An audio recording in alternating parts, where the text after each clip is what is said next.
Welcome back to the channel. My name is Brad and this is Supercoach Pro. Today's video we are doing a round 16 preview. I do know there's only about 30 minutes to go before the bounce, so I do apologise for the late video.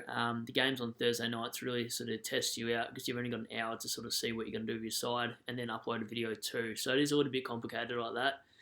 So we get stuck into it. I'll expand my screen again.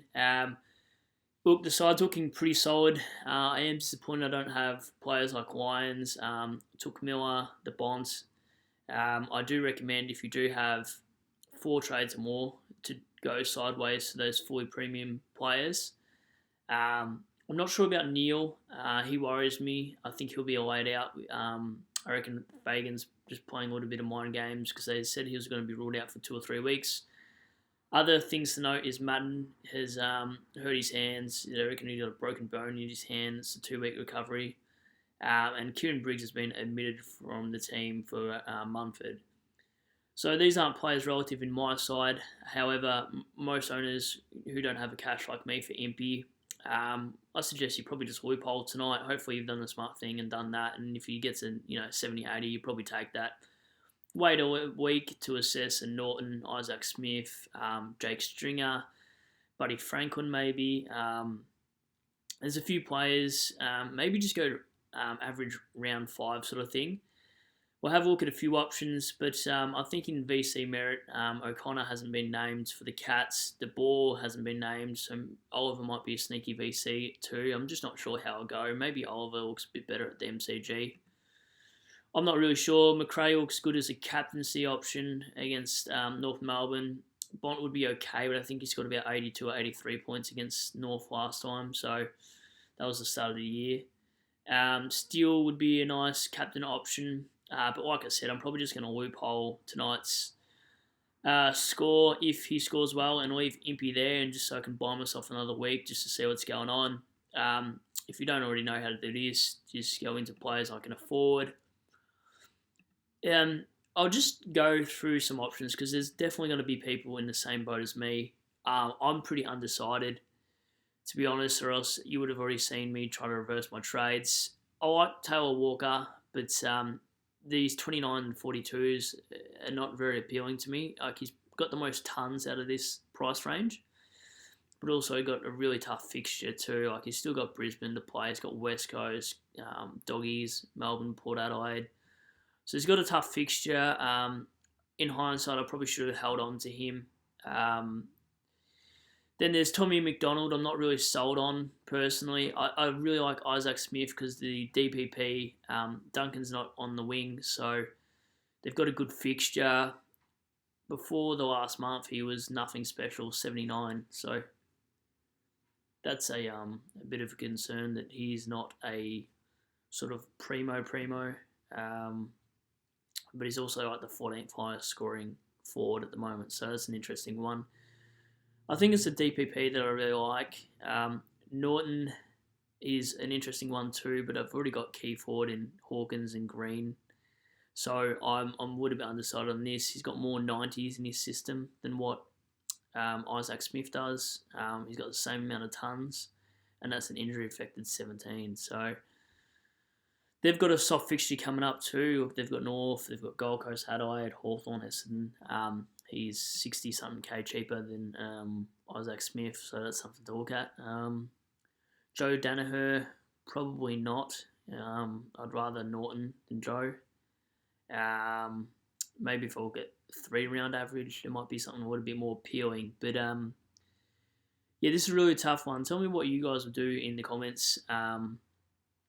I've looked at Stringer, and I've looked at Rowan Marshall. There has been that suggestion too, but you sort of want a little bit of durability, and I ramp on about durability, yet my side's probably the most non-durable side on paper. So, look, he can go big, but he can also go 44, 22s, 27s, and that's much of the Taylor Walker sort of thing, and really either hot or cold. So that worries me, especially in a league matchups as well. I've got a cash league I'm running. And then Lance Franklin's another one. Like, you can't really trust his body, can you? I mean, he's played the last 1, 2, 3, 4, 5, 6, and obviously the bye. So he's played the last 7 games in a row. and he's only got really, one bad game out of the last 5 weeks. So he's another option.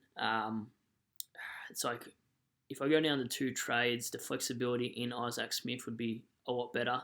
Could go Jeremy Cameron, especially knowing that they've got a really soft draw, and I know that Hawkins or Cameron goes big, so that could be something to look at too. But durability again, so I'm really unsure still. Leaning towards Isaac Smith out of everyone. I thought I was sold on that about half an hour ago. When Shorty Supercoach was going through a live stream, I was asking about Isaac Smith and sort of sold myself into it, but I'm still a little bit undecided, obviously, going into the round. Like I said, Loophole CCJ, see how he goes tonight and work it from there. If not, I'll wait another week and see how Bailey Dale goes, and if he drops down to that 470k mark and doesn't reach his break-even of 136 against North, it's something I might look at doing. Just going into the round, footy tips, it's probably going to be a little bit too late by then, but by the time you see it, it's going to be Richmond, Geelong, Melbourne, Brisbane, Fremantle. Oh no, it's at the G. Carlton. This is a marvel. Oh, you'd surely think Port Adelaide there. GMHBA, that's a really tough one. Going to go Sydney. West Coast don't look that impressive, to be honest, especially when they don't play at home. Going to say Collingwood for an upset here, and go the Doggies. So that's the side looking into the round preview. There's not too many big name injuries that I can really think of on this list here. I'll just be super quick. Just to note, Connor won't be tagging, obviously, because he's injured. So that's a one to note on our ins and outs. Nothing too interesting here with Jones. The ball's been taken out. Briggs has been taken out. So they're 2 big ones. Like for Oliver, you can VC Oliver because of the ball. Mumford might affect Flynn's score this week, so do be wary of that too. Interesting to note, Nick Murray, if you held on to him, he's back in. Madden out with that hand, as I said before, so that could be one you look to trade out if you have the luxury and can go upgrade. Not too many downgrades apart from Bramble this week. Fifey, I don't reckon he will be in. I reckon he'll be laid out. Same with Lockie Neal, to be honest. Zach Williams is a big one. Doherty is a big one. Maybe you go sideways to a Stephen May type, who's fairly discounted at the moment, or a Dan Houston. There is options in the defence. I like the defence at the moment. I'd rather have 473 in the defence than the actual forward line. And not too many interesting things to note here. Frederick omitted. I think only 7% of sides have him. Nothing to look at there.